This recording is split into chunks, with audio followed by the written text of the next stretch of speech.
L'Afrique enregistre le deuxième taux le plus élevé au monde en termes de mariage des enfants après l'Asie du Sud, selon le rapport de l'UNICEF sur la situation des enfants dans le monde en 2014. L'Afrique de l'Ouest et du Centre vient après avec 2 filles sur 5 qui se marient avant 18 ans.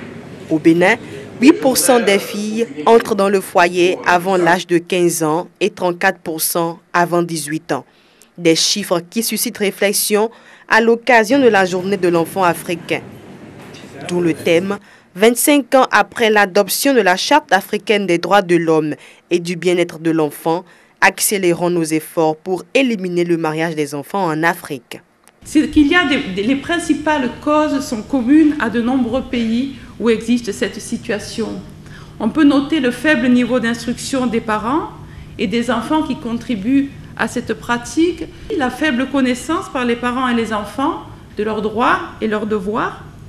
Il y a aussi une problématique dans pratiquement tout le pays où ce phénomène n'arrive pas à diminuer, de faible référencement des cas au niveau de la justice. Au cours de la rencontre qui a réuni organisations internationales, partenaires techniques et financiers, ONG locales et le ministère de la Famille, il était question de faire le point de la situation des enfants mariés de force au Bénin, en Afrique et dans le monde, voir les dispositions légales qui punissent les coupables et faire le bilan des actions des différents acteurs. Considéré comme une union consentie ou non avant l'âge de 18 ans chez les garçons ou les filles, le mariage des enfants est caractérisé par des enlèvements, séquestrations, violences physiques, viols, grossesses non désirées. Des actes qui ont des conséquences sur le psychique et la santé de l'enfant.